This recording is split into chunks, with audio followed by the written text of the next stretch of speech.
नीचे। सो कुछ क्वेश्चन जो मुझे मिले हैं यूनिवर्सिटीज में अपने तरफ से, आपके सभी की तरफ से, and they were am I audible to everyone? Yes, sir, you are audible.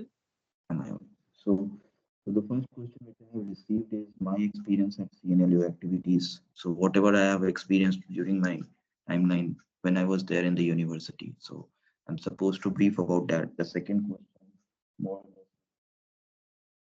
and the other activities, the balance in between GPN and the other activities. And the third one is mostly related to my firm. So I'll go one by one. And then prior to going one by one, I will brief about myself. ठीक है, जितना बोला ये किया वो किया ऐसा किया वैसा किया उतना जरूरत नहीं है, ठीक है. I'm just a law graduate from CNLU Patna. 2008-2013 was my batch. वहाँ से graduate होने के बाद I joined Trident Limited as an in-house legal counsel.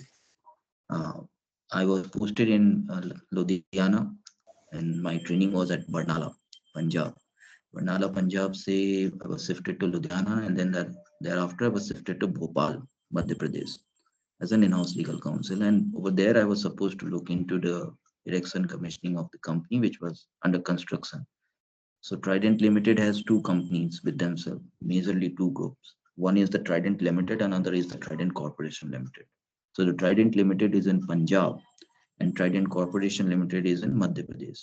I was interested with the job of looking into the affairs of Trident Corporation Limited, जो उस वक्त अपने election और कमिश्निंग में ही थी, अंडर कंस्ट्रक्शन चल रही थी, तो काफी सारे लाइसेंसेस लेने थे, फैक्ट्री लाइसेंसेस लेने थे, अप्रूवल्स लेने थे, एंड पूरा सप्लाई चेन मैनेजमेंट स्टैब्लिश करना था, ये फिगर आउट करना था कि मैन्युफैक्चरिंग कितने बड़े स्केल पे हो सकती है, इंपोर्ट का कॉस्ट कितना बनेगा, टैक्सेशन कैसा आएगा, मैक्सिमम रिटेल प्राइस कितना हो सकता है, ड्यू डिलिजेंस कैसे होगा, फैक्ट्री प्राइस कितनी होगी, फैक्ट्री प्राइस से मार्केट प्राइस कितनी होगी, मार्केट प्राइस में होलसेल प्राइस कितनी होगी, कस्टमर प्राइस कितनी होगी. तो वो सारे जितने काम हुआ करते थे वो सभी उस वक्त हम लोग देख रहे थे, and we were trying to figure it out कि कैसे होगा, क्या होगा, कैसे करेंगे, क्या करेंगे. And then there were lot of disputes. हमें लैंड एक्वायर करना था 1000 एकर्स से भी ज्यादा. सो 1200 एकर्स का प्लान था और हमने अराउंड 700 एकर्स अक्वायर कर लिया था. 500 एकर्स अक्वायर करना रह गया था और वो 500 एकर्स अक्वायर करने में काफी डिफिकल्टी हो रही थी क्योंकि लैंड मेजरमेंट कहीं पेपर पे ज्यादा थी, कहीं पेपर पे कम थी, कहीं पे फैमिली डिस्प्यूट थी, कहीं पेपर पे ओनर कोई और था, एक्चुअल बंदे कोई और थे, फैमिली में बहुत सारे लोग थे जो एक ही प्रॉपर्टी पे बहुत सारे पैसे मांग रहे थे. So a lot of difficulty came up उस टाइम पे प्रॉपर्टी एक्वायर करने में. काफी सीखा उस वक्त लैंड एक्विजिशन के मैटर्स, काफी सीखने को ये भी मिला कि एक फैक्ट्री कैसे चलती है, वो कमिश्निंग में कैसे आती है, इरेक्शन में कैसे आती है. बहुत वाइड एक्सपीरियंस था. अल्टीमेटली ट्राइडेंट कॉर्पोरेशन लिमिटेड को मर्ज कर दिया ट्राइडेंट लिमिटेड में. So I was very young. मुझे ग्रेजुएट हुए आई थिंक 4 या 5 मंथ्स हुए थे, and I was asked to work on the paper of merger and acquisition. वो मेरे लिए बिल्कुल ही नया था. मैंने अपने लाइफ में मर्जर एंड एक्विजिशन किताबों के अलावा कभी नहीं पढ़ा था, कभी नहीं देखा था, कोई इंटर्नशिप नहीं, कुछ नहीं. तो अगले 6 महीने तो उसी में निकल गए कि मर्जर कैसे होगा, कैसे आपको ड्यू डिलिजेंस कराना है. मर्जर की जो ड्यू डिलिजेंस होते हैं और जो नॉर्मल ड्यू डिलिजेंस होते हैं प्रोडक्ट के, उसमें बहुत का अंतर होता है. जब आप फैक्ट्री चला रहे होते हो तो आपको लेबर एंड इंडस्ट्रियल लॉज को देखना होता है कि लेबर एंड इंडस्ट्रियल लॉज जो हैं सो वो कैसे कंप्लाई करोगे, चाहे वो मैटरनिटी बेनिफिट है या फैक्ट्रीज एक्ट है या वर्कमैन कंपनसेशन एक्ट है या एम्प्लॉयज कंपनसेशन एक्ट है या फिर ग्रेचुटी है या प्रोविडेंट फंड है. तो आपको ये फिगर आउट करना पड़ता है कि किस बंदे को मिल सकता है, किसको नहीं मिल सकता है, किसकी प्रोविडेंट फंड होगी सो मैंडेटरी प्रोविडेंट फंड होगी, किसकी प्रोविडेंट फंड होगी वो वॉलंटरी प्रोविडेंट फंड होगी. उसको फिगर आउट करने के लिए आपको स्टेट की लिस्ट देखनी होती है जहाँ पे वो लोग मिनिमम वेजेस डिफाइन कर रहे होते हैं. तो वो मिनिमम वेजेस जो होते हैं वो 3 कैटेगरीज में डिफाइन करते हैं. One is unskilled, another one is semi skilled and third one is skilled. तो अगर अनस्किल्ड, सेमी स्किल्ड और स्किल्ड में अगर आप फॉल कर रहे हो तो आपका मैंडेटरी प्रोविडेंट फंड कटता है. मैंडेटरी ग्रेचुटी कटता है, आपको एम्प्लॉयज स्टेट इंश्योरेंस से ESI मिलता है, मतलब इंश्योरेंस मिलता है, तो वो आपकी CTC में रिफ्लेक्ट करना चाहिए। आपको यूनिफॉर्म अलायंस मिलेगा, आपको लीव मिलेगा, आपको पर्क्स मिलेंगे। आपकी कंपनी अगर प्रॉफिटेबल है तो आपको बोनस मिलेगा जो हर साल दिवाली पे आता है। और अगर आप स्किल्ड लेबर फोर्स से ऊपर हैं, आपकी सैलरी, लेट्स अज्यूम कि आपकी स्टेट में स्किल्ड लेबर फोर्स की सैलरी 15,000 रुपीज अ मंथ है, if you are withdrawing a salary of 18,000 rupees a month, तो आपके ऊपर ग्रेचुटी नहीं लगता, प्रोविडेंट फंड नहीं लगता, ESI नहीं लगता, वो सब वॉलेंट्री हो जाता है। वैसे केस में क्लाइंट्स आते हैं, या फिर क्लाइंट्स बोलो या फिर एम्प्लॉयज बोलो, वो खुद कहते हैं कि हमें ये चाहिए, आप हमारी CTC में इसको रिफ्लेक्ट करो, तो फिर उसे कंप्यूट करना पड़ता है। फिर उसकी भी सबमिशंस करवाने होते हैं पीएफ ट्रिब्यूनल्स में, या फिर पीएफ अथॉरिटीज के पास, ग्रेचुटी अथॉरिटीज के पास। तो दीज आर ऑल थिंग्स, जो आप फैक्ट्री चला रहे होते हो, एक फैक्ट्री लाइसेंस और फैक्ट्री एम्प्लॉयज को मेंटेन करने के लिए, then you deal with the state government कि आपको ठीक है, आप यार्न इंडस्ट्री में है तो आपको टेक्सटाइल मिनिस्ट्री के पास जाना होगा, वहां बैठना होगा, उनसे सारे परमिशन लेने होंगे, सारे लाइसेंसेस उनसे ग्रांट करवाने होंगे। फिर आप इनडायरेक्ट टैक्स डिपार्टमेंट के पास जाओगे, इनडायरेक्ट टैक्स डिपार्टमेंट के साथ बैठोगे, उनको बताओगे कि आपकी कितनी प्रोडक्शन है अभी, कितनी का मशीनरी आप प्रोक्योर कर चुके हैं, कब डाल रहे हैं, कब तक आपका मैन्युफैक्चरिंग प्लांट सेटअप हो जाएगा, आप first year of physical year में आप कितना मैन्युफैक्चरिंग करेंगे, second year of physical year में कितना करेंगे, fifth year down the line आप कितना करेंगे, तो उस हिसाब से आपका कितना टैक्स बनता है, उस पर आपको कितना रिबेट मिल सकता है, सो दैट हम आपको प्लांटेशन के लिए आपको बेनिफिट देते हैं, और आप हमारे यहाँ प्लांटेशन लगाइए, ज़्यादा से ज़्यादा अपनी मैन्युफैक्चरिंग कैपेसिटी बढ़ाइए, ताकि हमारे स्टेट के लोगों को ज़्यादा से ज़्यादा जॉब मिल सके। तो अल्टीमेटली हम उस पर पॉलिटिक्स कर सकें, या फिर हम उसको दिखा सके कि देखो हमारे यहाँ हमने इतनी सारी मैन्युफैक्चरिंग प्लांट्स लगाई हैं जिससे इतने सारे लोगों को जॉब मिला है। तो उसके लिए वो लोग टैक्स रिबेट देते हैं कि ठीक है, हम आपको टैक्स रिबेट दे रहे हैं, आप आइए हमारे यहाँ प्लांट लगाइए, आप हमारे यहाँ इन्वेस्टमेंट कीजिए। तो दीज वर डन, और इन सबको मैन्युफैक्चरिंग प्लांट्स के कंटेक्स्ट में किया जाता है। बट जब मर्जर एंड एक्विजिशन की बात आती है तो वो प्योरली शिफ्ट हो जाता है टैक्सेशन और लेबर इंडस्ट्रियल लॉ से कॉर्पोरेट और लिटिगेशन पे। तो फिर आपको वो देखना पड़ता है कि आपके पास जो टाइटल्स हैं वो क्लियर होने चाहिए, जो लैंड अक्वायर किया है वो आपके नाम से होना चाहिए, उसमें कोई डिस्प्यूट नहीं होना चाहिए, जो मार्किंग हो रखी है वो मार्किंग जो है सो बहुत ही नीट एंड क्लीन होनी चाहिए।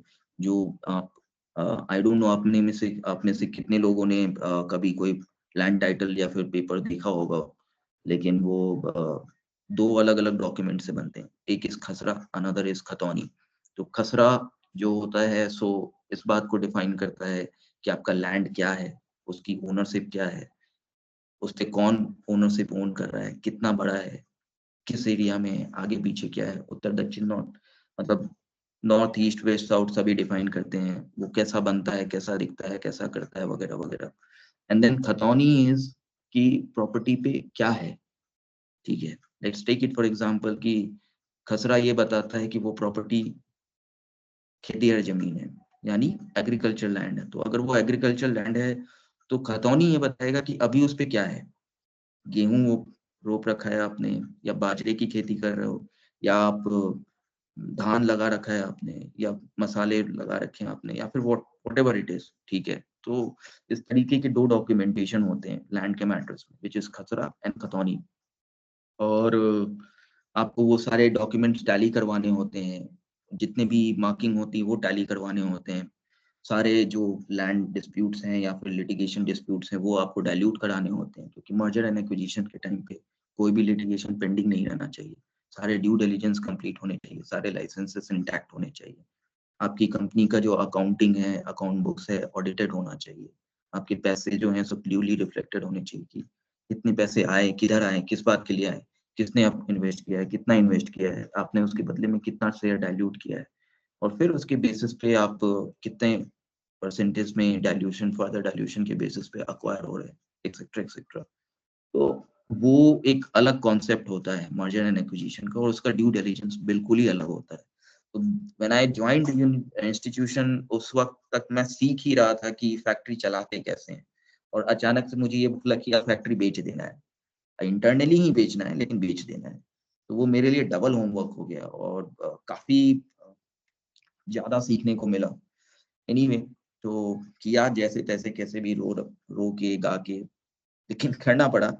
करके उसको कंप्लीट किया. We learned a lot during that time period, and then we realised कि कॉलेज में जो पढ़ा रहे थे और जो वास्तविक जीवन में आप कर रहे हैं उसमें जमीन आसमान का अंतर है. And every day I was like कि काश मुझे यूनिवर्सिटी में थोड़ा ढंग से पढ़ाया होता है, या ढंग से कहीं कुछ भेजा होता है इंटर्नशिप पे, या फिर कुछ बताया होता कि कैसे इंटर्नशिप करनी है, क्या करना है, कैसे करना है.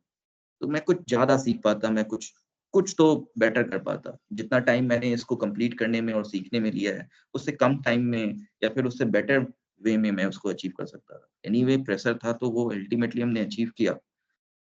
एंड सब्सिक्वेंटली दिसंबर 2014 में I left that job. I came back to New Delhi and started practicing under the aegis of Mr. Pragyan Pradeep Sharma. He was then a standing counsel for the state of Mizoram, Gas Authority of India Limited and BPTP and various other organizations. एक साल उनके साथ काम किया and then ultimately by the end of December 2015 I realized कि मैं इतना सीख गया हूँ कि मैं अब अपना खुद का वकालत कर सकता हूँ. तो that's how the journey of Niti Bodh started in December 2015. Now we are almost 7 year old.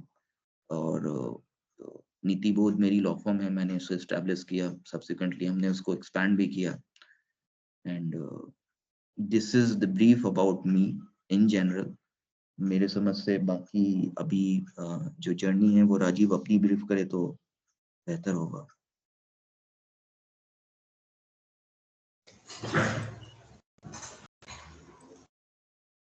Thank you, sir. Thank you, sir, for your wise words. It was indeed a delight to hear such an extraordinary story of success. We'll keep the questions to the last after both of you has finished. So now moving forward, I would like to invite Rajiv sir to enlighten us further. Thank you, Asna. Thank you, Purti Yes. Prakash sir. Good afternoon, everybody. Myself, Rajiv, and I am from CNLU alumni 2012-17 batch. I'm practicing before Supreme Court, and before practicing, I was the law clerk of Justice, late Justice Shantana Godak, and then joined Solicitor General Office. So about the litigation, so my intent was very clear from the second year that I have to join the litigation. Okay. So second year, one of the alumni from our college, his name is Sumit Kumar Singh. He is practicing before Patna High Court. I joined his office for the purpose, for the learning purpose. That after that class, I every day I went his office, learned drafting, filing, miscellaneous works. How that. So it's very clear that before a advocate, you have to learn the clerical thing. Defect कैसे cure करना है, क्या करना है, नहीं करना है, filing क्या होती है, कोर्ट पे कितने के लगते हैं. क्योंकि कोर्ट में सबसे पहले यही आपको सीखना पड़ेगा एक एडवोकेट होने के पहले. 50% आपको क्लर्कियल वर्क आना चाहिए. तो मैं उनके ऑफिस जाता था. And then that time in Bihar one of the main case reason that rice corruption, rice food BSF RC corruption cases has been raised, and I drafted all the petition. So my litigation career started from there. Then I joined, after the graduation, I joined law clerk before the Supreme Court, before under late Mr. Justice Shantana Godak. Now he is no more. And after the clerkship, I joined Solicitor General Office. So before joining Solicitor General Office, it's very tough. You know the litigation, कितना patience होता है, तुम्हें पैसे नहीं मिलेंगे, काम करना पड़ेगा, क्लाइंट नहीं आएंगे, तुम्हें क्लाइंट बिल्डअप, नेटवर्क बिल्डअप करना पड़ेगा क्लाइंट के लिए, लॉ पे फोकस करना पड़ेगा, lots of thing. Trial court में जाओगे तो चीजें अलग हो जाएंगी. जो थ्योरी कॉलेज टाइम में पढ़ाई गई थी वो प्रैक्टिकल में अलग चीजें हैं. तो हर चीज कभी कभी तो लगता था कि फ्रस्ट्रेट हो जाते थे, कभी कभी लगता था कि छोड़ दें, नहीं अब हो गया, गिव अप करते हैं, अब इससे ज्यादा नहीं हो सकता है. बट कॉलेज में था क्या कि शुरू से ही फोकस था. जो हमारे मेंटर थे सुमित सिंह, वो हमें शुरू से ही फोकस किए रहते थे कि नहीं करना है तो लिटिगेशन ही करना है, अदरवाइज कुछ नहीं करना. जुडिशरी में मेरा मन नहीं लगता था पढ़ने में ज्यादा, हमारे फैकल्टी जानते हैं. तो जैसे तैसे मैंने ग्रेजुएट किया, एटलीस्ट 60% नंबर आ गए. मार्क्स। फिर मैंने क्लर्कशिप का एग्जाम दिया, क्लर्कशिप हुआ मेरा, सॉलिसिटर के ऑफिस में आया। सबसे ज्यादा एक्सपीरियंस मुझे जब मिला लिटिगेशन का तो सॉलिसिटर जनरल के ऑफिस में मिला। वहां पे इतने सारे मैटर पे काम, every matter, criminal matter, constitutional matter, white collar matter, central agency के जितने ईडी सीबीआई, हर मैटर में मुझे काम करने का मौका मिला। और हमारे इतने अच्छे सर थे, वो अच्छे से गाइड करते थे, चीजों को बारीकियों से समझना होता था, रिसर्च करना होता था। मैंने मूट कंपटीशन आज तक नहीं किया। मैं पीआईएल फाइल करता था पटना हाई कोर्ट में, कि मुझे मूट से ज्यादा अच्छा पीआईएल फाइल करना लगता था। कि करना आर्गुमेंट्स ही करना है तो मूट में क्या करना है, पीआईएल हाई कोर्ट के सामने जाके करो आर्गुमेंट्स, वहां ज्यादा मजा आता था आर्गुमेंट्स करने में। तो शुरू से मेरा ये फोकस हमेशा लिटिगेशन के साइड में रहा है। हमें कुछ क्वेश्चन रेफर किए गए हैं from the Pulkit Prakash sir से, that how was your experience at CNLU activity which was focused. मेरा एक्सपीरियंस सीएनएलयू में यार एक ही मैं बोल सकता हूं आप लोग को कि मैं ग्रेड मैटर नहीं करता अगर आपको आगे बढ़ना है तो। अगर कोई कॉर्पोरेट में जाना चाहता है तो हो सकता है उनका मुझे आइडिया नहीं है, बट लिटिगेशन के लिए ग्रेड मैटर नहीं करता है। आप पढ़िए, नॉलेज के लिए पढ़िए। लिटिगेशन में आना होगा तो आपको उतना ही मेहनत करना पड़ेगा, उससे ज्यादा मेहनत करना पड़ेगा लिटिगेशन में आने के लिए। हर दिन रोज ना रोज कुछ ना कुछ नए नए केसेस फेस करने पड़ेंगे, नए नए चैलेंजेस आएंगे कोर्ट के सामने। और अगर आपको आगे बढ़ना है तो वो चैलेंज को फेस करने के लिए आपको मेहनत करना पड़ेगा, रिसर्च करनी पड़ेगी। तो जो मेहनत आप कॉलेज टाइम में करते थे उसके डबल ट्रिपल मेहनत यहाँ करनी पड़ेगी आपको। तो ग्रेड मैटर नहीं करता लिटिगेशन में। सीएनएल में फैकल्टी से बहुत ज्यादा सपोर्ट मिलता था मुझे, चीजों को समझाते थे। कुछ कुछ सब्जेक्ट में मुझे बहुत दिक्कत हुई थी और आज भी दिक्कत होती है। जैसे लास्ट टाइम में मिलने गया था तो गौरव सर मिले थे तो समझा रहे थे चीजों को, और I am very admire to the Gaurav sir की बहुत मोटिवेट किए मुझे अपने अपने मेरे कॉलेज टाइम में, कैसे चीजों को करना है, स्टेप बाय स्टेप बढ़ना है। तो गणेश पांडे से बहुत मेहनत किए हैं। तो मैं लिटिगेशन के लिए, जो लिटिगेशन करना चाहते हैं उनके लिए मैं एक शब्द बोल सकता हूँ कि मेहनत ही आपको आगे बढ़ा सकती है। आपको यहाँ आगे फिर डिसाइड करना पड़ेगा कि क्या सीबीआई हमें क्रिमिनल केसेस हैंडल करना है, सिविल मैटर हैंडल करना है, सर्विस मैटर हैंडल करना है। वो 5-6 साल के लिटिगेशन करने के बाद वो एक्सपीरियंस आता है कि हमें किस चीज में इंटरेस्ट लगा है, क्या मेहनत करना है, किस चीज में जाना है। जुडिशरी आजकल क्या हो गया, सीएनएलयू में लोग जुडिशरी के लिए फोकस कर रहे हैं, लिटिगेशन में कोई नहीं आना चाहता है क्योंकि लोगों के पास पेशेंस नहीं है। लिटिगेशन में एक बात तो आगे देखिए, मैं तो अपने जूनियर से, जो मेरे छोटे बंधु भाई हैं, मैं सबसे यही रिक्वेस्ट करूंगा कि एक बार तो लिटिगेशन के लिए फोकस कीजिए। मेरी जर्नी बहुत ही स्ट्रगल फुल है, अभी भी स्ट्रगल ही है। मैं ये नहीं कहूंगा कि आइसना ने जैसा बोला कि standing council of union of India का कोई स्टैंडिंग काउंसिल नहीं होता है, पैनल काउंसिल होता है, उससे ऊपर लॉ ऑफिसर होते हैं, एएसजी, एसजी ये होते हैं, एजी होते हैं। तो मैं पैनल काउंसिल हूँ और मेरी जर्नी बहुत स्ट्रगल फुल रही है और आगे भी अभी चल ही रही है। मैं कोशिश कर रहा हूँ एक डेवलप सेटअप करने का। और मैं अभी लास्ट टाइम भी मैं सीएनएल का एक बच्चा यहाँ पे आया हुआ था और इंटरमीडिएट गाइडेंस में कर रही थी। वो बहुत ही टैलेंटेड थी, आई थिंक वो 5th year final year pass out हो गई होगी। तो मैं उनको बहुत कन्विंस कर रहा था कि आप लिटिगेशन ज्वाइन कर लो, और वो उसी एडमायर वो। बट कुछ लोगों का होता है कि नहीं, मुझे फैमिली ने बोला है कि जुडिशरी की तरफ जाना है, कुछ लोगों ने बोला है कि दोस्त को देखते हुए या सीनियर को देखते हुए जुडिशरी के लिए जाना है। बट मैं जेन्युइनली रिक्वेस्ट करता हूँ कि लिटिगेशन से बेहतरीन कोई नहीं है। मैं मानता हूँ कि मेहनत है, स्ट्रगल है, बट इससे बेहतरीन नहीं है। जो रॉयल्टी लिटिगेशन देगा वो कोई नहीं दे सकता है। वो जो लिटिगेशन करेगा उसी को पता होगा ये चीजें। मैंने लैंड एक्विजिशन में भी अपीयर किया था सुप्रीम कोर्ट में, कॉन्स्टिट्यूशन बेंच में। लैंड एक्वायर का एक नया कॉन्सेप्ट है, 2013 वाला एक्ट, 1894 वाला एक्ट, दोनों में अपीयर करता। अभी रिसेंटली मैं I appear before the Patna high court, तो एज एन एवाइकस। तो ये सब हमारी स्ट्रगल भरी लाइफ चल रही है ऐसा। बाकी आप लोग जैसे जैसे क्वेश्चन पूछिएगा मैं वैसे वैसे डील करते जाऊंगा, लोगों को अपना एक्सपीरियंस ज्यादा शेयर कर पाऊंगा कि इंटरेक्टिव जैसे जैसे होंगे, क्या क्वेश्चन पूछ रहे हैं उस मैं अपना एक प्रैक्टिकल एक्सपीरियंस ज्यादा मैं बता पाऊंगा। ठीक है, तो राजीव से अभी मैं लूंगा 3-4 सवाल के जो जवाब हैं वो मैं बेसिकली देता हूँ, ठीक है, अपने एक्सपीरियंस से।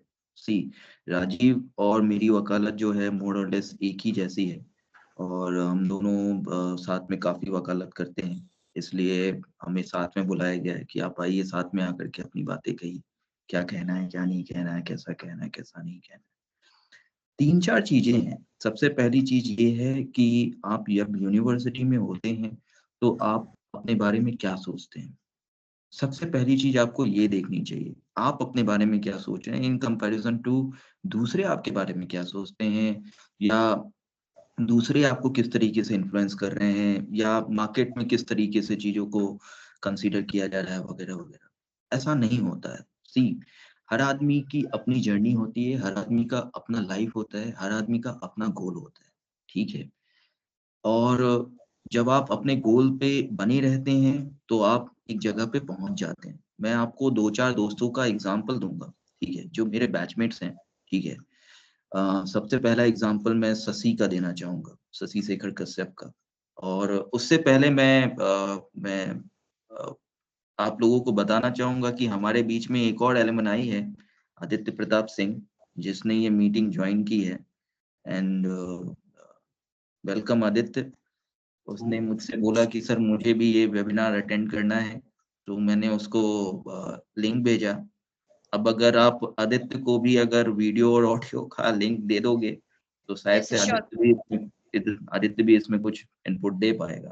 आदित्य प्रताप सिंह। आदित्य प्रताप सिंह। हाँ, So welcome Aditya. Nice having you over here. Anyway, so I was talking about Sasi. So Sasi was a very uh, flamboyant personality और बहुत चिल बंदा था। कॉलेज में कुछ खास वो मतलब पढ़ाई लिखाई पे उसका ध्यान नहीं रहता था। बहुत मुश्किल से उसने पूरे क्लासेस उसने निकाले कैसे कैसे करके। Ultimately he was the second person from my batch जिसका ईयर डाउन हो गया था। और ईयर डाउन हो जाने के बाद उसकी डिग्री जो है सो 2013 की जगह 2014 में उसने क्लियर की।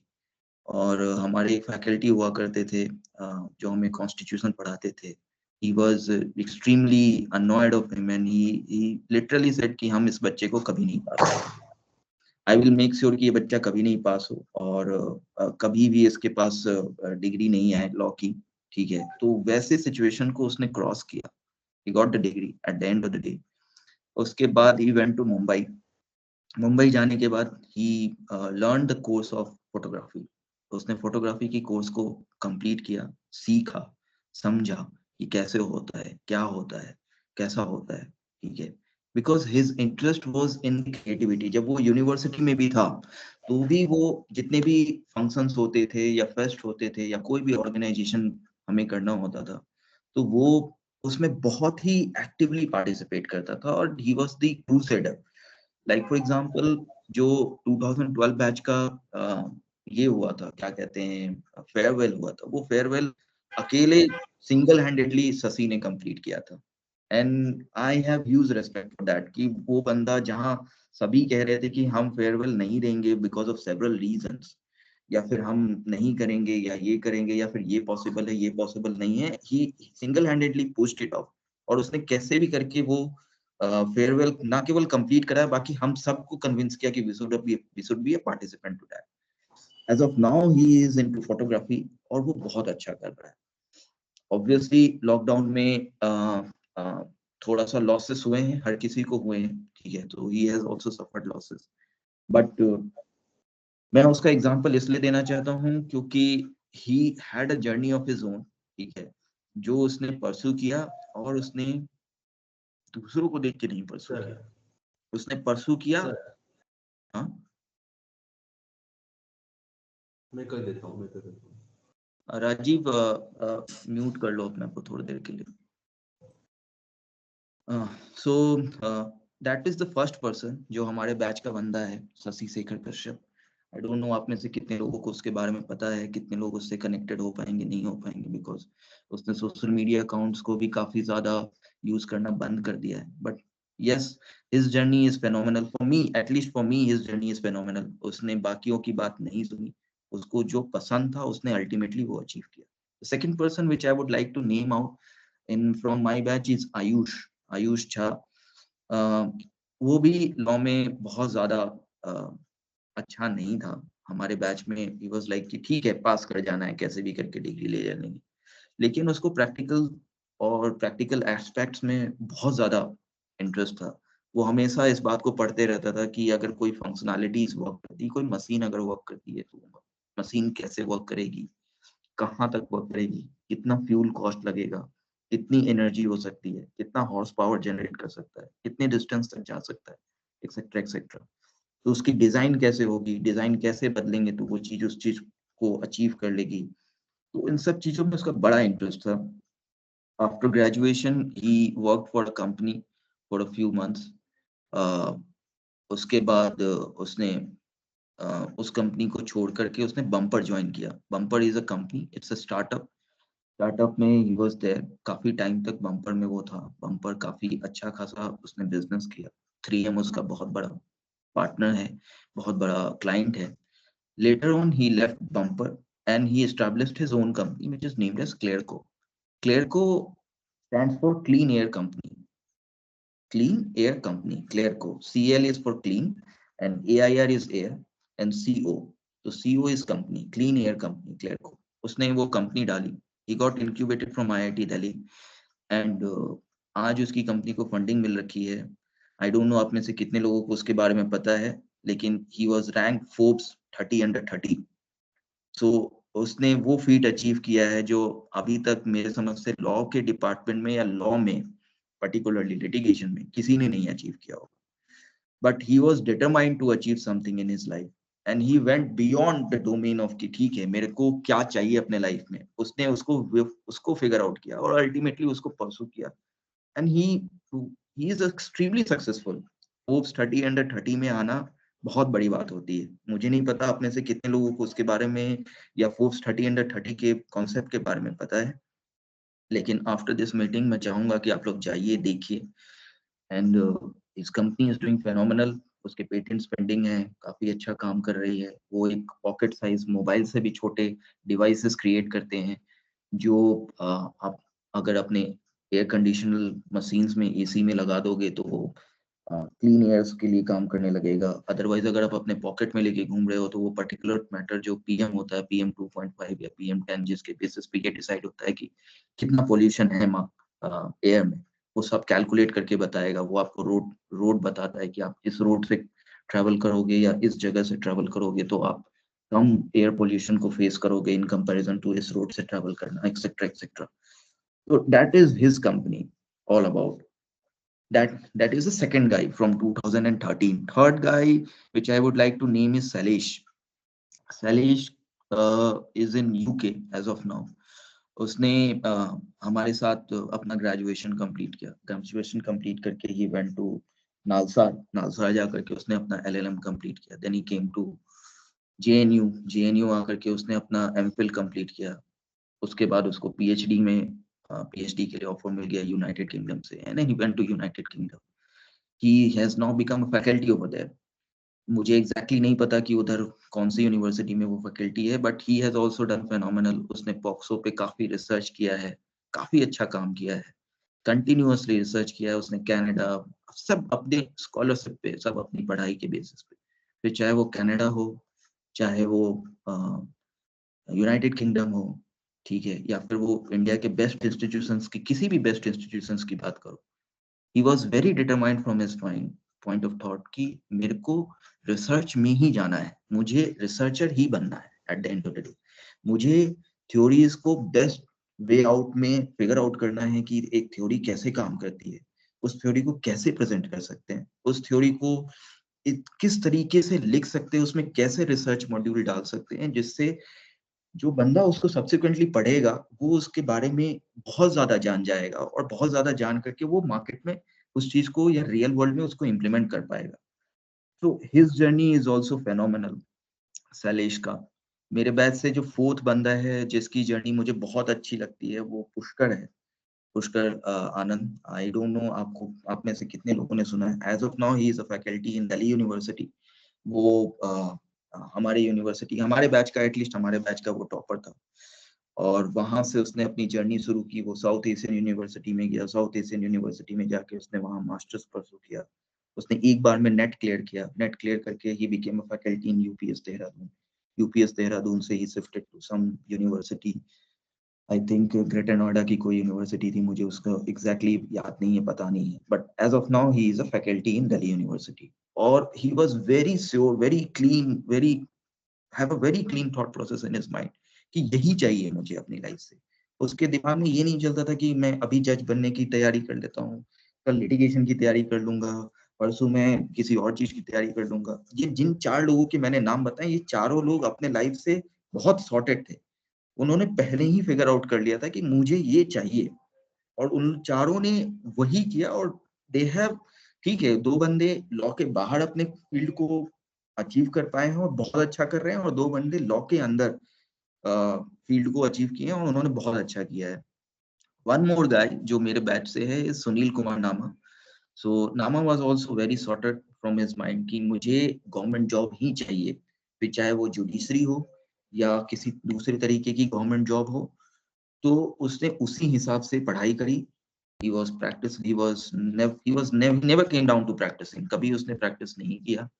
उसने तैयारी की, वो राजस्थान से था तो उसने राजस्थान जुडिशरी ऑलमोस्ट क्लियर कर लिया था, लेकिन बाय द टाइम उसने राजस्थान जुडिशरी क्लियर किया, उसका एनआईसीएल में रिजल्ट आ गया तो उसने एनआईसीएल ज्वाइन कर लिया। And when I talk to him he said कि पुलकित यही चाहिए था मुझे, फिर चाहे मुझे कैसे भी करके मिले, मैं गवर्नमेंट जॉब में ही आना चाहता था। ऐसा नहीं था कि मेरे को जज ही बनना है, मेरा अल्टीमेट गोल था गवर्नमेंट जॉब पकड़ना। मैंने गवर्नमेंट जॉब पकड़ ली है। सो उसने गवर्नमेंट जॉब पकड़ा। Then he got married to Anna. Anna उसकी कलीग थी, उन दोनों का लव मैरिज था। एंड देन उसने फिर उसके बाद हमारे साथ उनकी कम्युनिकेशन होते रहती थी। एंड देन काफी अच्छा कम्युनिकेशन था। एंड देन आना के साथ जब मोदी के साथ उसकी शादी हुई तो फिर ही रियलाइज्ड कि दुनिया और भी है, और भी बड़ी है। तो उसने उसी हिसाब से उस पर वर्कआउट किया। Right now he is in Canada.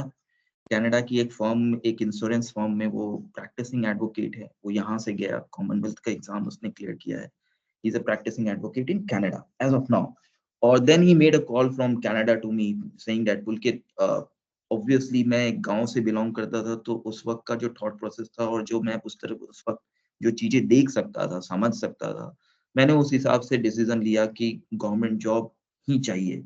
लेकिन जब मैं गवर्नमेंट जॉब में घुस गया, घुसने के बाद फिर जब मुझे चीजें रियलाइज हुई, तो फिर मैंने, और जब मैं तेरे से आके हमेशा मिलता रहता था क्योंकि उसकी भी जॉब दिल्ली में ही थी, मेरी भी जॉब, मतलब I was also in Delhi, I am still in Delhi, तो हमारी काफी मुलाकात होती रहती थी। एंड देन ही सेड कि यार वाइफ ने काफी कुछ सिखाया, तूने काफी कुछ सिखाया, और आज मैं कनाडा में बैठा हूँ और मुझे लगता है कि यार just because of the society to which I was living, मैं जिस सर्कल में था, जिस सोसाइटी में था, तो सर्कल और सोसाइटी का जो सबसे बेस्ट प्रोडक्ट था वो मुझे गवर्नमेंट जॉब लगता था, तो मैंने वो अचीव किया।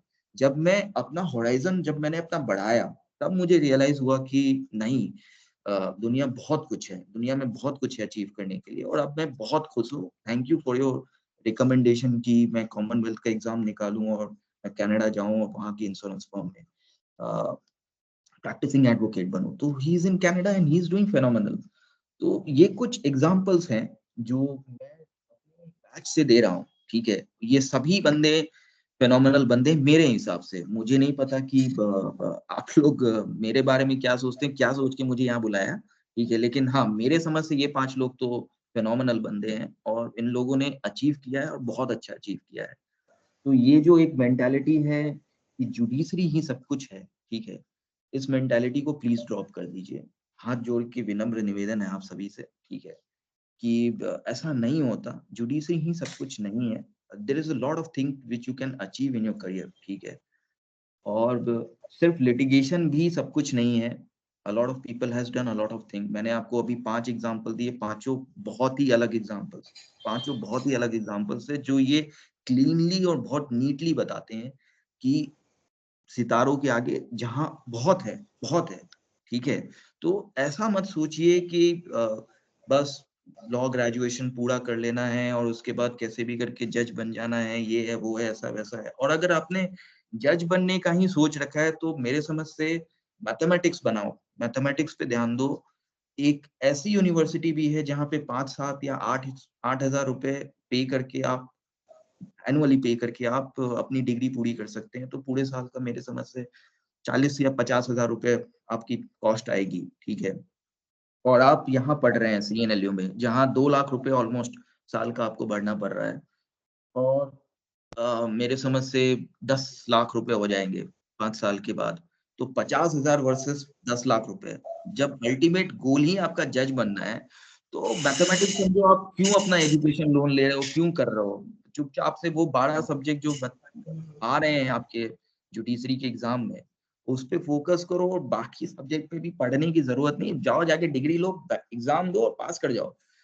तो आपको हेल्प करेगा। आपको, आपके पास एजुकेशन लोन नहीं होगा, आपको किसी तरीके की डिफिकल्टी नहीं होगी, बहुत सारी चीजें हैं। तो डिस्करेज करने वाली बात नहीं है, लेकिन दूसरे को देख करके कि नहीं दूसरे जज बन रहे हैं इसलिए मैं जज बनूंगा, no, please please stop this process. ऐसा मत करिए, ठीक है। और बहुत कुछ है, अगर आपको जज बनना ही है तो आप हाई कोर्ट के जज बनने की कोशिश करिए। ट्रिब्यूनल्स में अभी रिसेंटली ट्रिब्यूनल्स में 10 ईयर प्रैक्टिस के एडवोकेट्स को जज बनने की मेंबर मेंबर बनने का राइट मिला है। आप उसके लिए सोचिए, आप सुप्रीम कोर्ट पहुंचने का सोचिए। लोअर जुडिशरी में आप जज बन भी जाएंगे तो क्या कर लीजिएगा? जो आपका जो बहुत ही क्रूशियल लाइफ टाइम है, जहां आप लाइफ एंजॉय कर सकते थे, वो टाइम तो आपका गांव में बीत गया या किसी शहर के ब्लॉक में बीत गया। अभी अगर आप लड़के हैं तो चलो किसी लड़की से शादी कर लोगे तो ठीक है, वो तो हाउस वाइफ बन जाएगी आपके लिए, चलो कोई टेंशन नहीं। लेकिन अगर आप लड़की हो, ठीक है, तो कैसे शादी करोगे? हाउस हस्बैंड तो बना नहीं सकते हो, उसके तो ईगो पे आ जाएगा, हाउस हस्बैंड कैसे बन जाऊंगा मैं। तो आप देखो कि आपका ऑप्शन बहुत तरीके से क्लोज हो जाता है। आप अपने बच्चे को अपने पास नहीं रख सकते, उसको बेस्ट एजुकेशन देना है तो आपको अपने बच्चे से दूर, अपने से दूर करना पड़ेगा। आप छोटी से छोटी बीमारी के लिए भी आपको ट्रैवल करके बड़े शहर आना पड़ेगा। जो लाइफ टाइम जो एज होता है, जिस एज में आप मॉल जा सकते हैं, पिक्चर्स देख सकते हैं, लाइफ एंजॉय कर सकते हैं, वो पूरा टाइम 20-25 साल जो समय है वो छोटे शहर में या फिर ब्लॉक में या फिर गांव में बीत रहा है। तो क्या फायदा हुआ? ज्योग्राफिकली आप कंसंट्रेटेड हैं। तो अनलेस एंड अनटिल आपको जज ही बनना है, ठीक है, तभी आप इस चीज को ऑप्ट करिए। अदरवाइज मेरे समझ से इस चीज को मत करिए। बहुत कुछ है लाइफ में अचीव करने के लिए। और मैं क्या बताऊं उसके लिए। जहां तक मेरे एक्सपीरियंस की बात है, CNLU में मेरा एक्सपीरियंस CNLU में काफी अच्छा रहा। मैंने मूट कोर्ट कभी नहीं किया था, मूट कोर्ट प्रैक्टिस मैंने नहीं किया है। मैंने राजीव की तरह PILs भी कभी नहीं फाइल किए। लेकिन हाँ, मैं डिबेट्स में, पार्लियामेंट्री डिबेट्स में और मॉडल यूनाइटेड नेशन MUN में काफी इन्वॉल्व रहा था। मैंने काफी काम किया और काफी बार यूनिवर्सिटी को अलग अलग लेवल पे रिप्रेजेंट किया है, डिबेट्स में भी और MUNs में भी। जीवत्व जो फर्स्ट टाइम हुआ था 2013 में, वो मैंने ही करवाया था, ठीक है। तो उस वक्त ये जो इम्पोर्टेंट इंटायर जो प्रोजेक्ट था और जो स्पोर्ट्स का जो इंटायर असाइनमेंट था वो सारा मेरे जिम्मे था, तो वो कंप्लीट करवाया था मैंने। और मैं ये कहूँगा आप लोगों को कि as far as this is concern कि कौन सी एक्टिविटी अच्छी है, कौन सी एक्टिविटी अच्छी नहीं है, या कौन सा एक्टिविटी आपको करना चाहिए, कौन सा एक्टिविटी आपको नहीं करना चाहिए, आप वैसे मत सोचिए, ठीक है। कोई भी एक्टिविटी जो एक्स्ट्रा करिकुलर एक्टिविटी होती है, उसका बेसिक पर्पस यही होता है कि आपकी पर्सनालिटी इंप्रूव कर जाए। आप इतने लेवल पे आ जाएं कि आपको अगर कोई बुली करने की कोशिश कर रहा है तो आप बुली डाउन नहीं हो। आप इस लेवल पे पहुंच जाएं कि आपके अंदर इतना कॉन्फिडेंस हो कि आप मार्केट में जाकर के अपने आप को ढंग से रिप्रेजेंट कर पाए। आप इस लेवल के कॉन्फिडेंट हो कि आप लॉजिकली बात कर पाए, हवा में नहीं बात करें, कुछ भी नहीं बोले, ठीक है। तो ये बेसिक पर्पस होता है सभी एक्स्ट्रा करिकुलर एक्टिविटीज का। हर तरीके के एक्स्ट्रा करिकुलर की जरूरत है, बिल्कुल नहीं कहूंगा, लेकिन कोई सा भी एक एक्स्ट्रा करिकुलर एक्टिविटीज आप पकड़िए, उसको कीजिए, मार्केट को फेस कीजिए, आपके अंदर कॉन्फिडेंस आएगा। उस कॉन्फिडेंस से आपको एक ऑरा आप क्रिएट कर पाओगे अपने लिए, एक कॉन्फिडेंस आप अपने अंदर इंस्टिल कर पाओगे, आप वही कॉन्फिडेंस आप बाहर रिफ्लेक्ट भी कर पाओगे। तो फिर जब आप एक्चुअली में ग्रेजुएट होकर के बाहर निकलोगे, तो आप मार्केट को फेस भी कर पाओगे। वरना अगर आप मार्केट में आओगे बिना किसी एक्स्ट्रा करिकुलर एक्टिविटीज को परस्यू किए, तो मार्केट जो है, रियल वर्ल्ड जो है, सो बहुत क्रूएल है, बहुत ही ज्यादा क्रूएल है। हर आदमी आपको डीमोटिवेट ही करेगा कि अरे नहीं, तुम तो बेकार काम कर रहे हो, तुम तो बिल्कुल ही बेकार कर रहे हो, अभी छोड़ दो इसको, बंद कर दो, तुम जाओ जाकर के खेती करो, या जाओ जाके अपने पापा को ज्वाइन कर लो। ऐसा ही बोलेंगे सभी आपको, सभी ऐसा बोलेंगे आपको। वो बिल्कुल डिस्करेज करेंगे, बोले तुम्हारा तो 2 पैसे का भी औकात नहीं है, ये वो ऐसा वैसा, ठीक है। तो उस सारी चीजों को आप तभी केटर अप कर पाओगे जब आपने एक्स्ट्रा करिकुलर एक्टिविटीज करी थी, उस एक्स्ट्रा करिकुलर एक्टिविटी से कोई कॉन्फिडेंस इंस्टिल किया है, और वो कॉन्फिडेंस आपके आपके बॉडी लैंग्वेज से रिफ्लेक्ट कर रहा है, तो वो जो सामने वाला आपको डिस्करेज करना चाहता है ना, वो भी 10 बार सोचेगा कि इसको बोलने पे ना मेरे को भी पलट के जवाब मिल सकता है, ठीक है। तो वो एक चीज है। दूसरी चीज, जहां तक ग्रेड पॉइंट्स की बात है प्लस अदर एक्टिविटीज की बात है, तो अदर एक्टिविटीज मैंने आपको बताया कि अदर एक्टिविटीज आप जरूर करिए, बिकॉज उससे आपको एक पैनोरामा मिलता है और उससे आपका कॉन्फिडेंस बिल्टअप होता है। ग्रेड पॉइंट्स भी मैटर करते हैं, प्रोवाइडेड कि आप एकेडमिक्स में बने रहना चाहते हैं। अगर आपको मास्टर्स परसू करना है, कॉमनवेल्थ स्कॉलरशिप निकालनी है, या फिर आपको नॉर्थ वेस्ट बैंक स्कॉलरशिप निकालनी है, गोल्डमैन सैक्स में काम करना है, या फिर आप हर्बर्ट स्मिथ के बारे में सोच रहे हैं, या इंटरनेशनली कहीं भी प्लेस होने की बात सोच रहे हैं, तो आपका ग्रेड पॉइंट मैटर करता है। लेकिन अगर आप लिटिगेशन की बात सोच रहे हैं, तो आपका ग्रेड पॉइंट लिटरली नहीं मैटर करता है, क्योंकि आपके ग्रेड पॉइंट के बेसिस पे आपको क्लाइंट नहीं मिलेगा। क्लाइंट का सीधा सीधा फंडा होता है कि मेरे लिए तुम केस लड़ोगे, तो क्या तुम मेरा केस जितवा सकते हो कि नहीं। अगर तुम जितवा सकते हो, रिलीफ दिलवा सकते हो कि नहीं, अगर तुम मेरे को रिलीफ दिलवा सकते हो, तो तुम भले घिस घिस के कॉलेज में पास किए हो, तुम मेरे लिए फेवरेट एडवोकेट हो। और अगर तुम मुझे रिलीफ नहीं दिलवा सकते हो, भले तुम गोल्ड मेडलिस्ट हो यूनिवर्सिटी में, आई जस्ट डोंट केयर। ये एटीट्यूड होता है लिटिगेशन में, ठीक है। यही एटीट्यूड मेरे समझ से जुडिशरी में भी है, because judiciary is completely based upon examination. अगर आपने वो एग्जामिनेशन फोड़ दिया है, तो आपने घिस घिस के एग्जाम निकाला है या आपने टॉप मारा है, कोई फर्क नहीं पड़ता। किस यूनिवर्सिटी से निकाला है, कोई फर्क नहीं पड़ता। तो the kind of mathematics which works in litigation, similar mathematics works in judiciary, ठीक है, लोअर जुडिशरी के एग्जामिनेशन की बात।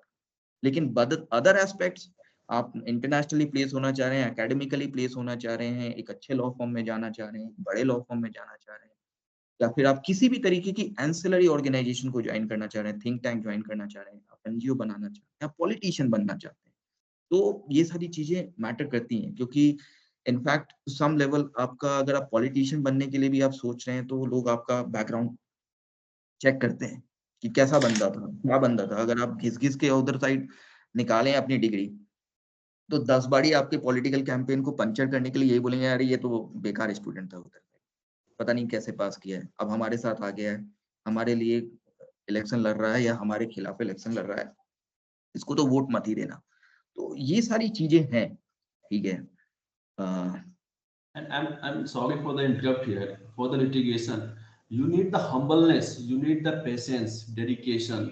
This is the necessary thing. और humbleness, patience वहीं से आएगा जब आप एक्स्ट्रा करिकुलर एक्टिविटी में आप करेंगे। आपके पास कन्विंसिंग पावर होनी चाहिए कि आप कन्विंस कैसे कर सकते हैं क्लाइंट को।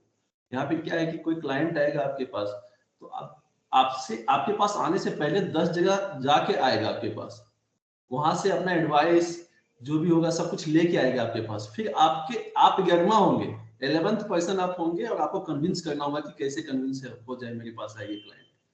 तो ये सब एक्स्ट्रा करिकुलर एक्टिविटी की चीज है। ये सब हम कॉलेज टाइम में सीखे थे, कैसे क्लाइंट को, कैसे लोगों को कन्विंस किया जा सके।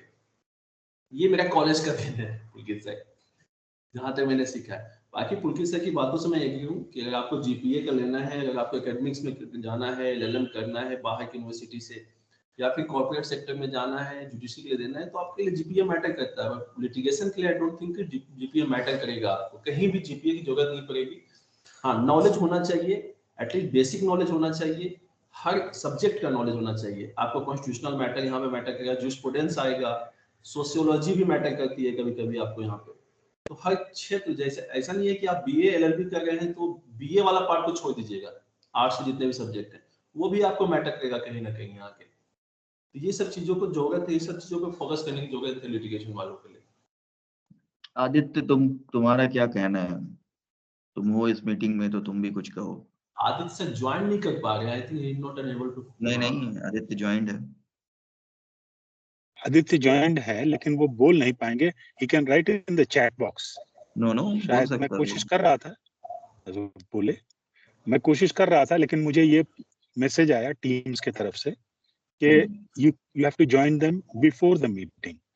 During the meeting guests cannot be joined, क्योंकि हम लोग का क्या है कि ये परचेज्ड है टीम्स, और इसमें सारे स्टूडेंट्स हमारे जो हैं वो एनरोल्ड हैं, और आप लोग गेस्ट हैं, आप लोगों को मैं ऐड करता हूँ। तो मैंने कोशिश की, आपके कहने के बाद ईमेल आईडी लेके मैंने राजीव रंजन से, आप जब बात कर रहे थे तो मैंने उनसे ईमेल आईडी लिया, मैंने डालने की कोशिश की, और मैंने स्क्रीनशॉट भेजा भी है राजीव के व्हाट्सएप पे। वो एक मैसेज आ रहा है, हाँ वो एक मैसेज आ रहा है कि before once the chat starts you can not add. हाँ, अगर वो चाहे तो चैट में अगर डाल दें तो हम लोग वो आप तक पहुंचा देंगे। Adit Pratap Singh also is my immediate senior. He is also practicing before the Supreme Court and the standing, I think, standing council of state of the Jharkhand. He is right now working with the double AG of the state of Jharkhand, and very laborious person. I just talked to him. मैंने बोला कि आप आगे से करो, because whatever he is facing right now, I am facing now. Both are the same on the way. Rajiv and Pulkit, I will ensure that in the next meeting he is in a presentation mode and he can speak. We are having this weekly basis. Thank you so much. So in the next week I will add my it. relationship with Aditya को बहुत ज्यादा आदित्य के साथ समय बिताने का मौका नहीं मिला था कॉलेज में। when he was there, joined as a university student, I was in my 4th year. जब राजीव ने ज्वाइन किया था तो I was in my final year. लेकिन आदित्य के साथ समय हमारा इसलिए बीता क्योंकि आदित्य भी MUN में पार्टिसिपेट करता था। हमने जो MUN की कमेटी बनाई थी उसमें आदित्य था, तो काफी इंटरेक्शन हमारा होता था आदित्य के साथ। ठीक है, तो his extracurricular activities, especially in reference to sports and MUN, will be helpful. Plus his experience in litigation will be helpful. I think कि next meeting में वो रहेगा तो वो बता पाएंगे। ठीक है।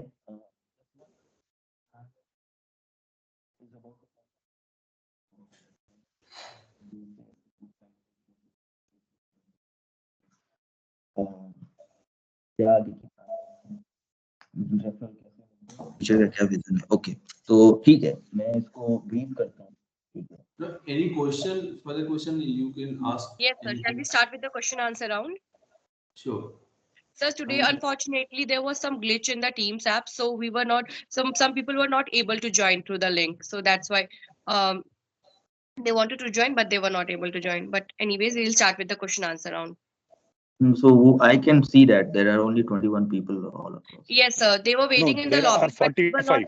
They were 45, and right now there are 45, and I think I am recording this, so I'll put it up on the YouTube, and then others who have not been able to join can get your experience and your advices.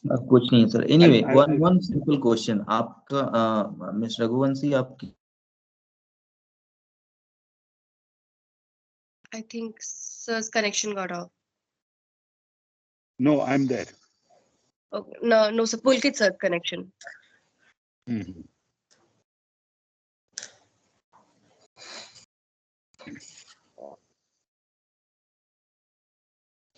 Anyway, I think you should take the questions. At least Rajiv is there. He will try to answer. Meanwhile, I'm sure he's trying to get back. Yes, sir. So if any one of us has any questions, so we'll be addressing them now. Ashna, you also have a look at the chat box if there are questions in the chat box. Okay, sir. I'll do that.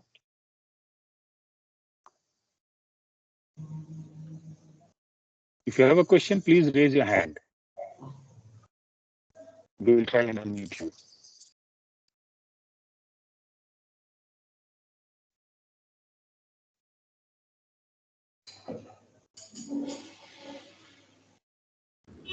Sir.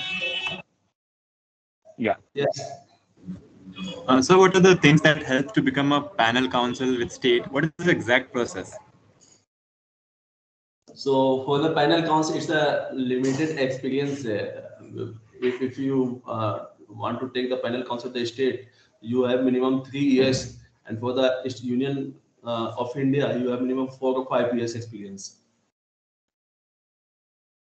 And the number of cases, how many cases you appear before the Supreme Court or the High Court, it's also the mandatory for the panel counsel. And you, one more thing, which is not to say that you have a strong connection for that panel counsel.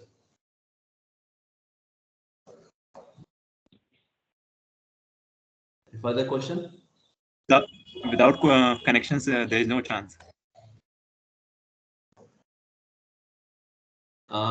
Manoj sir, I just want to announce something for the final year students.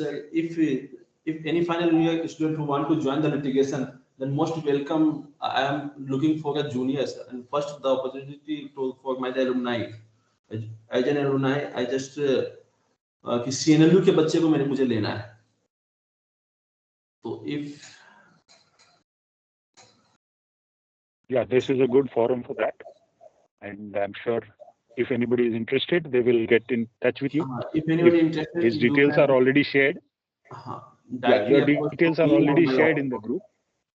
Yeah, I'm sure Aishna will be able to post this in the correct forum also. Sure, sir. Sure, sir. I'll do that. Yeah.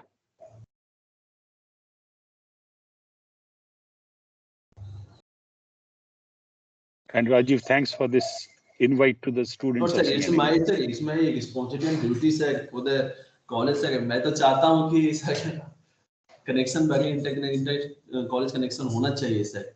alumni meet होनी चाहिए और कॉलेजों की तरह से. बिल्कुल होगी. Very thankful sir कि आपने इनवाइट किया. Lots of thanks sir.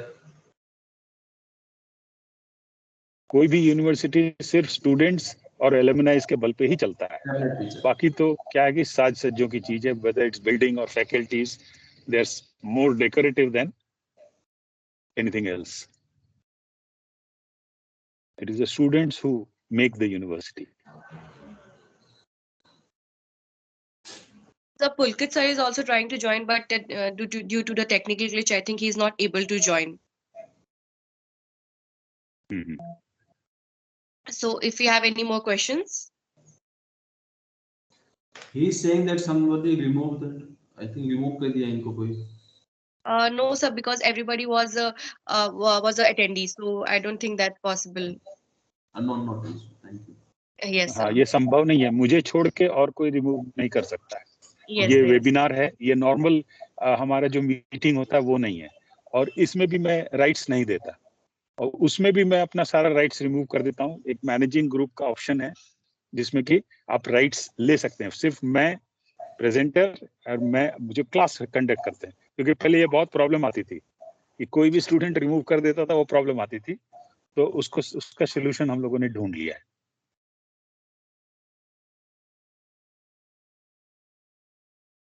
Any more questions?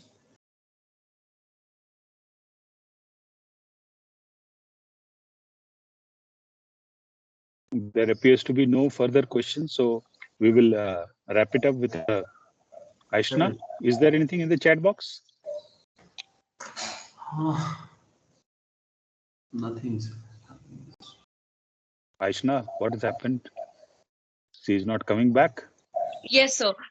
Yes, sir. I was looking in the chat box. I don't think there are any more questions. So just let me look at it once. And once more.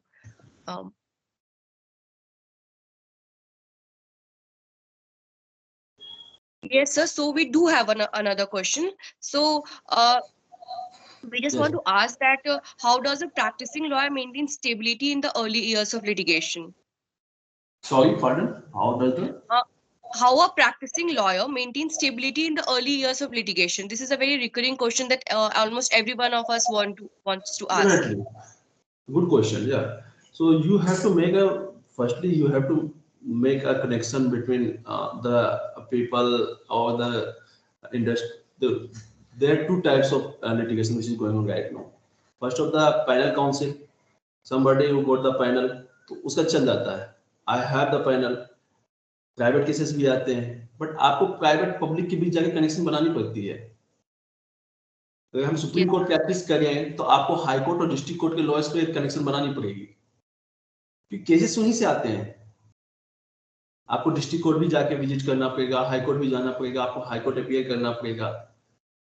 Number second thing, litigation work आना चाहिए, जो कि college time में मैं एक suggestion दूंगा. When I was in college I was doing the running internship. मैं कभी बाहर नहीं गया, एक दो बार मैं कांजावाला में इंटर्नशिप किया था और कहीं नहीं गया. Running internship after the college, जैसे ही कॉलेज खत्म होता लंच किया मैं ऑफिस चला जाता था. तो वो ज्यादा मुझे ज्यादा एक्सपोजर जो मिलता है 5 साल के बाद, जो आपके डिग्री के बाद एक्सपोजर मिलेगा, वो मुझे 5 साल पहले मिल गया था. तो मुझे ज्यादा बेनिफिट किया था. नंबर 2, कनेक्शन आपके बनते हैं. थोड़ा सा पॉलिटिकल कनेक्शन आपको बनाना पड़ेगा, तो सोशल कनेक्शन बनाना पड़ेगा, कुछ रेफरेंस मिलेंगे, रिटर्नशिप आएंगी, तो आपको धीरे धीरे धीरे एटलीस्ट 3-4 साल लगेंगे आपको डेवलप होने में. और मैंने क्या कहा, पेशेंस रखना है. पेशेंस आपको रखना पड़ेगा. कभी कभी आएगा कि ये मतलब अब हो गया, गिव अप कर देते हैं, फ्रस्ट्रेशन इतना हो जाएगा, इतना ऊपर चला